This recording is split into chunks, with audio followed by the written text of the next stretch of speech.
All right, now we're gonna take it to the bank with one of these days and the co-referential disabling of conscience. So you're walking through the parking lot of the bank and you find an envelope and it's got $5,000 in it. You just pick the envelope up and you put it in your pocket and you just keep walking, right? Now, you keep the money and the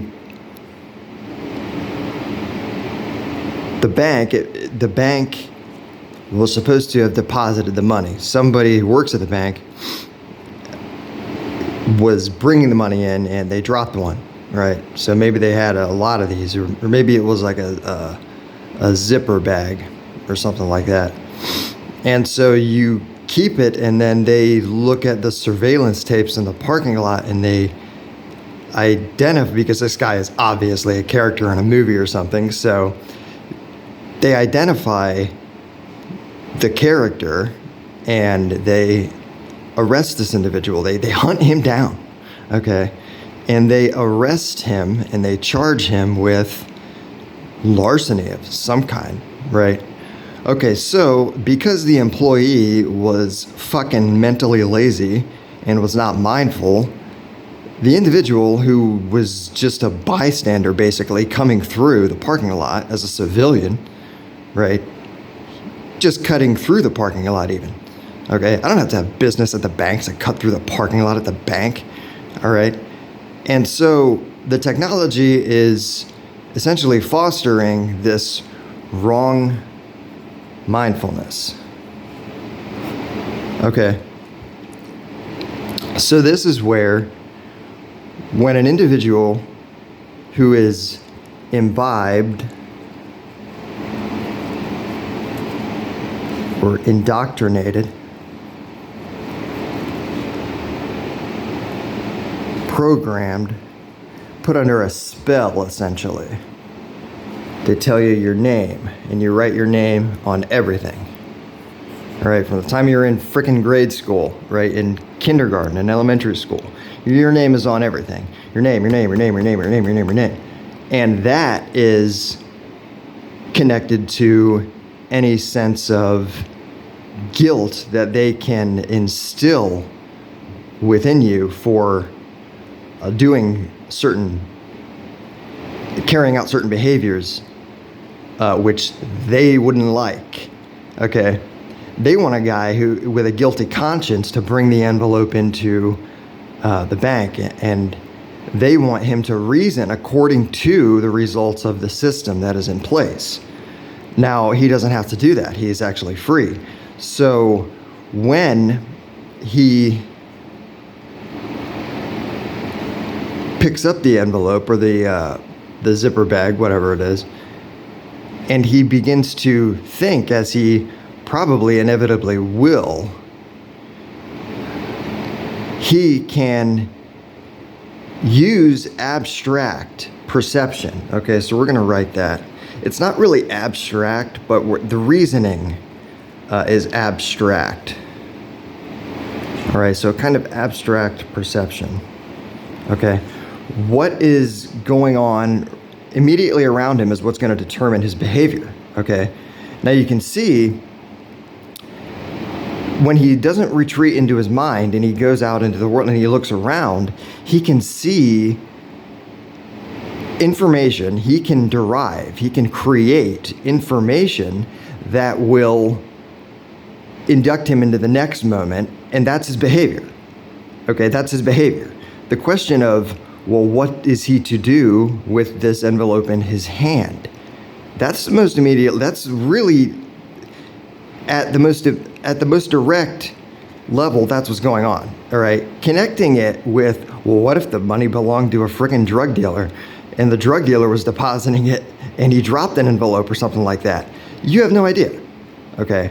You really don't have any idea. That's why you have to bring the world into your experience in order to deal with the question, okay, well, what do you do with this money?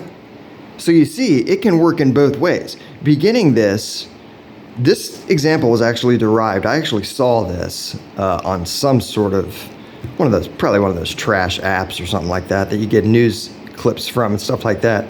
Or you can find these cases online if you just like Google it and you'll find it online. This is like a real story. Like this really happened to somebody.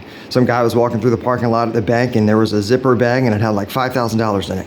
He kept it and he was arrested. Like I'm pretty sure this actually happened. If I remember correctly, I read this, this is where the inspiration comes from. It comes from an online piece that I saw, right? And so we began with that, okay? We were basically being the advocate for the man who picks up the envelope, okay?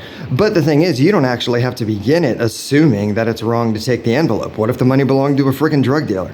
You really don't know. So you see what comes up first and what comes up second in your mind. I mean, think about that. Does anybody actually first think, this money belonged to a drug dealer and he was going to deposit it and now I'm going to rob him of his funds. I'm doing society a favor by taking this. Does anybody think that first? Why don't you think that first? Think about that. It appears that you are, in some way, your conscience, and there's also fear. See, it's one thing to think, well, it's just wrong, Johnny, okay? It's one way to think that, all right? It's another thing to think somebody's gonna catch me, okay? Those are two different things. All right, now you have to clearly differentiate those because they might take place in completely different, you might say kind of like file folders or operations of the person. Upon introspection, you can see, well, ask yourself these questions, okay? When you're in these situations, ask yourself these kinds of questions, like what exactly am I experiencing right now, okay? You're gonna notice adrenaline, okay, when you enter into this kind of, if you wanna call it, I don't think it would be called a rubric, but when you enter into this experience, right? So the guy finds the envelope, right? And what are you gonna do? Well, what happens first? Right? Begin to question things. Begin to ask these questions, okay? Ask yourself these questions. And abstract perception, okay? So when you look around and you see things, now you're going to have to interpret everything as, wait a minute, okay, like I've seen this guy before. And in a higher consciousness, I see him as a very noble, almost divine being.